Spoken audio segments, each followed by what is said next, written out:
अस्सलाम वालेकुम students.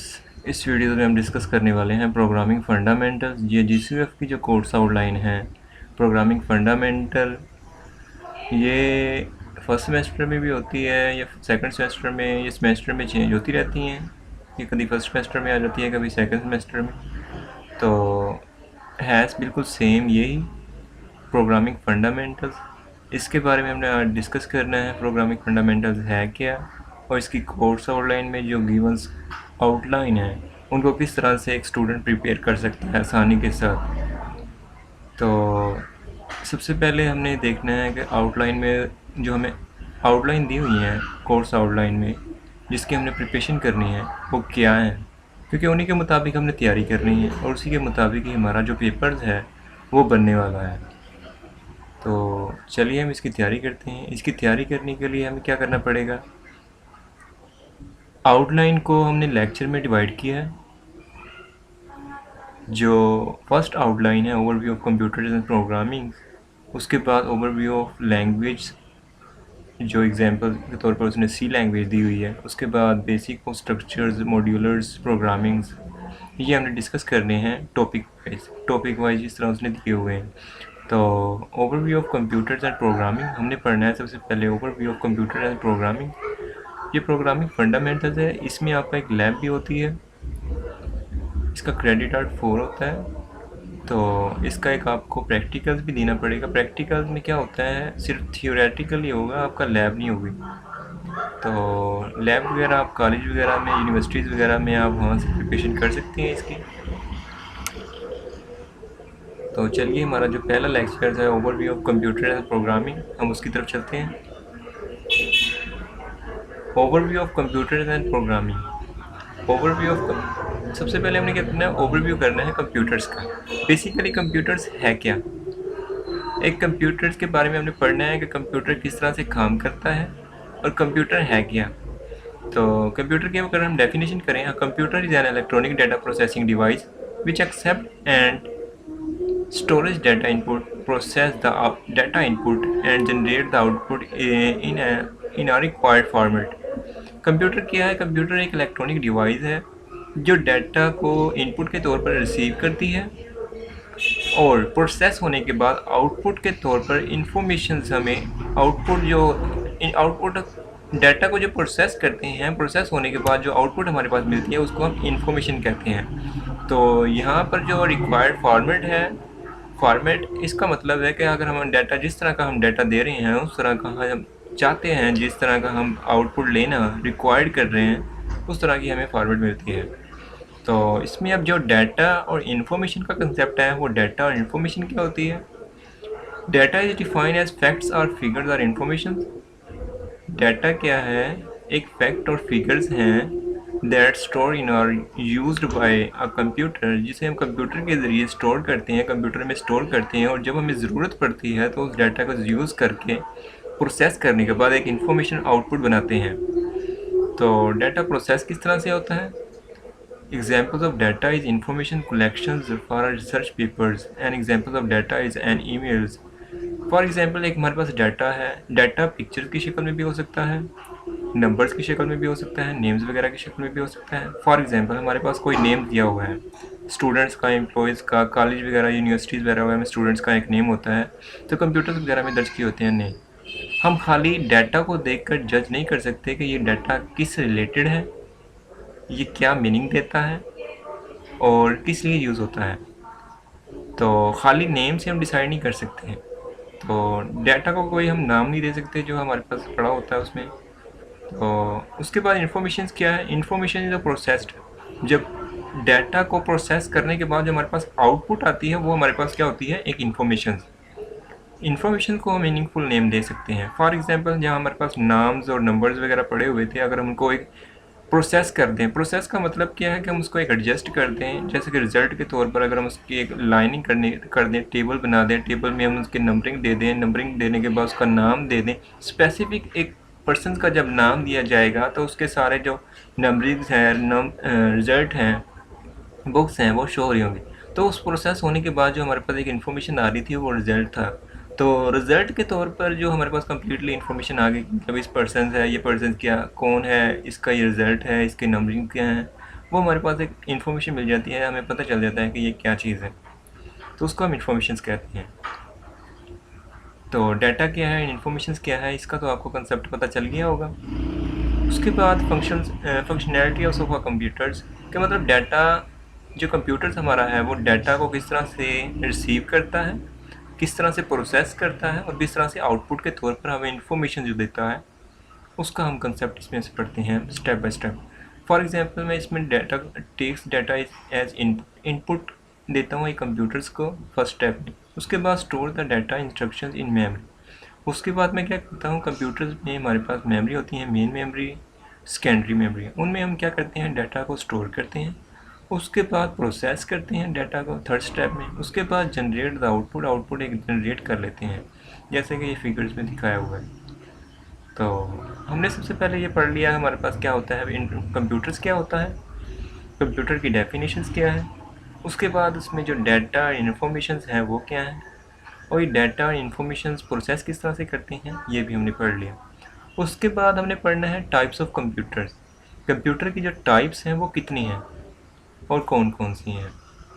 Data computers की जो टाइप्स हैं वो पीसी कंप्यूटर, पर्सनल कंप्यूटर, जो आम लोग जैसे कि मोबाइल्स एंड पीसी कंप्यूटर जो एक सिंगल यूज़र यूज़ कर रहा होता है उसे हम पीसी कंप्यूटर्स कहते हैं। It is a single user computer systems having moderately powerful micro processors. ये एक सिंगल यूज़र कंप्यूटर होता है जो आम लोग यूज़ करते हैं।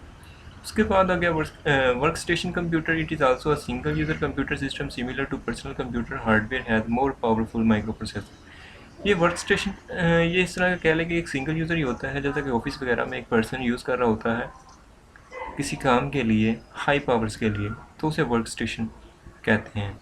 उसके बाद आ गया मिनी कंप्यूटर। मिनी कंप्यूटर्स ये एक सिंगल यूज़र नहीं होता, ये एक मल्टी यूज़र कंप्यूटर होता है, जैसा कि मोर्स कंप्यूटर्स को कनेक्ट किया हुआ एक मेन कंप्यूटर्स के साथ, जो हम बाकी कंप्यूटर्स में काम कर रहे हैं उसका जो डाटा है वो एक मेन कंप्यूटर में स्टोर हो रहा हो, उसको हम क्या कहते हैं, मिनी कंप्यूटर्स। उसके बाद मेन फ्रेम कंप्यूटर्स, इसकी जो मिनी कंप्यूटर है इसकी जो पावर्स है प्रोसेस करने की इसकी ज़्यादा होती है। उसके बाद आ गया mainframe computers. It is a multi user computer systems capable of supporting hundreds of users simultaneous software technology is different from mini computers। ये मिनी कंप्यूटर से ज़्यादा फास्ट होता है और डाटा को प्रोसेस करने पे ज़्यादा अच्छी तरह के फास्ट कर सकते हैं। ये बहुत फास्ट होता है और इसके ज़रिए जो डाटा है वो बहुत आसानी के साथ सेकंड के हिसाब से डाटा प्रोसेस आसानी के साथ किया जा सकता है। उसके बाद सुपर कंप्यूटर है। इसकी भी कह लें कि मतलब इसकी जो पावर स्पीड्स है वो प्रोसेस करने की वो बहुत हाई होती है और ये आम लोगों के लिए यूज़ नहीं होता। ये ऐसी जगहों पर यूज़ होता है जहाँ बहुत ही इसका साइज़ आम कंप्यूटर से काफ़ी बड़ा होता है। तो ये हमने पढ़ लिया उसकी टाइप्स कंप्यूटर्स की, mini computer, main frame computer, super computer और पीसी कंप्यूटर्स। उसके बाद हमने पढ़ना है इसके अंदर कंपोनेंट्स ऑफ कंप्यूटर्स। कंप्यूटर के जो कंपोनेंट्स हैं वो हमने पढ़ने हैं। जो बेसिक 4 कंपोनेंट्स हैं कंप्यूटर के, hardware, software, data end user. Hardware क्या है, सॉफ्टवेयर क्या है, डाटा एंड यूज़र क्या है, तो ये हमने पढ़ने हैं। हमने कंप्यूटर्स की टाइप्स पढ़ ली, उसके बाद कंप्यूटर की डेफिनेशन पढ़ ली, उसके बाद डाटा एंड इन्फॉर्मेशन क्या होता है ये पढ़ लिया। उसके बाद हम क्या पढ़ रहे हैं, components of computers.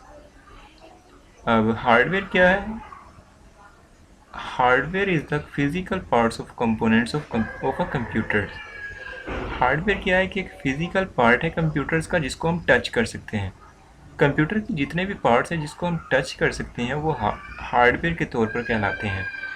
Such as the monitors, जैसा कि मोनीटर या एलसीडी जो हम यूज़ करते हैं उसको हम टच कर सकते हैं, इस तरह वो monitors, mouse, keyboard, computer data storage, hard disk, drives, graphic cards, sound cards, memories, motherboard, and so on, all of which physical objects that are, जिसको हम टच कर सकते हैं उसको हम क्या कहते हैं, हार्डवेयर। हार्डवेयर में 2 तरह की चीज़ आती हैं, एक आती है इनपुट डिवाइसेस और आउटपुट डिवाइस।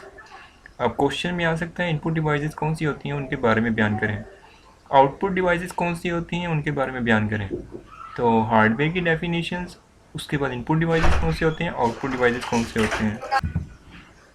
हार्डवेयर में जो इनपुट डिवाइसेस हैं वो हमने कम्प्लीटली पढ़नी है। कीबोर्ड्स, माउस, उनकी डेफिनेशन पढ़नी है। कीबोर्ड्स क्या होता है, माउस क्या होता है, कंप्यूटर्स, उसके बाद हार्ड डिस्क, मतलब ये जो इनपुट डिवाइसेस हैं वो हमने कम्प्लीटली नाम याद करने हैं और उन्हें पढ़ना है।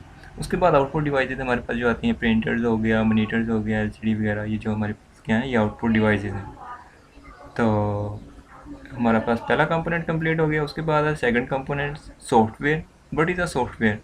Software is a set of instructions given to a computer for solve a particular task is called software. Software क्या है? Software tells the computer what to do and how to do. Software क्या है? एक instructions का मजमूआ है जो computers के अंदर कोई काम करवाने के लिए देते हैं। जैसा कि कंप्यूटर्स को हमने कोई बताना हो कि आपने ये करना है और ये कैसे करना है, तो वो हम सॉफ्टवेयर के थ्रू ही करते हैं। तो सॉफ्टवेयर्स की टाइप्स हैं दो, system software and application software. System software कौन से होते हैं? सिस्टम सॉफ्टवेयर जो एक कंप्यूटर्स और यूज़र पर्सन्स के दरमियान इंटरफेस करवाने के लिए जो यूज़ होता है उसे हम सिस्टम सॉफ्टवेयर कहते हैं। मतलब एक इंटरफेस जो कंप्यूटर्स और पर्सन्स के दरमियान होता है, जिसके ज़रिए इंसान या पर्सन कंप्यूटर को यूज़ कर सकता है, उसे हम सिस्टम सॉफ्टवेयर कहते हैं। इसमें आ जाता है विंडोज़ ऑपरेटिंग सिस्टम आते हैं सारे, लिनक्स, विंडोज़, ऑल वर्जन जितने भी हैं। उसके बाद एप्लीकेशन सॉफ्टवेयर। एप्लीकेशन सॉफ्टवेयर होता है जो सिस्टम सॉफ्टवेयर के अंदर हम यूज़ कर रहे होते हैं, उसे हम एप्लीकेशन सॉफ्टवेयर कहते हैं। फॉर एग्जांपल कोई हम एप्लीकेशन एडोब फोटोशॉप या आईडीएम्स वगैरह, ये हम जो सिस्टम सॉफ्टवेयर के अंदर यूज़ कर रहे होते हैं उसे हम एप्लीकेशन सॉफ्टवेयर कहते हैं। सिस्टम सॉफ्टवेयर की आपको समझ लग गई होगी, क्योंकि हम सिस्टम सॉफ्टवेयर एक कंप्यूटर्स है, हमारे पास सामने पड़ा हुआ है कंप्यूटर्स है और हम उसे यूज़ करना चाहते हैं। जब उसके अंदर विंडोज़ ही ना होगी तो क्या हम उसे यूज़ कर सकेंगे? नहीं। तो उसे हम कहते हैं सिस्टम सॉफ्टवेयर, जो कंप्यूटर्स और पर्सन्स के दरमियान इंटरफेस करवाने के लिए यूज़ होता है। उसके बाद आ गया एप्लीकेशन सॉफ्टवेयर।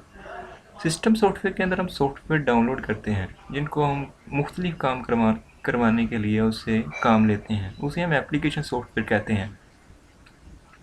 उसके बाद आ गया डाटा। डाटा की आप पहले भी डेफिनेशन पढ़ चुके हैं ऊपर, तो आप वहाँ से देख लीजिएगा कंपोनेंट्स इसका। उसके बाद आ गया यूज़र। यूज़र कौन होता है? एक पर्सन होता है जो कंप्यूटर को यूज़ कर रहा होता है, और यूज़र कंप्यूटर्स को परफॉर्म करवा रहा होता है, डाटा स्टोर करवा रहा होता है, डाटा को प्रोसेस करवाने के बाद इंफॉर्मेशन बना रहा होता है। ये आपने पढ़ लिए कंपोनेंट्स ऑफ द कंप्यूटर्स। तो इसमें आपने क्या किया, कवर किया है हमने इसमें ओवरव्यू ऑफ कंप्यूटर्स, कंप्यूटर की types, components of computers, data and informations. ये हमारा जो पहला टॉपिक था ओवरव्यू ऑफ कंप्यूटर्स, ये हमारा इसमें क्लियर हो रहा है। उसके बाद सेकंड लेक्चर्स में हम क्लियर करेंगे प्रोग्रामिंग्स क्या होती है, लैंग्वेज। प्रोग्रामिंग्स क्या होती हैं? ये एक लैंग्वेज होती हैं जिनके ज़रिए हम सॉफ्टवेयर क्रिएट करते हैं। तो ये हम सेकंड लेक्चर में पढ़ेंगे प्रोग्रामिंग क्या होती है, लैंग्वेज कौन कौन सी होती हैं, सी लैंग्वेज, सी।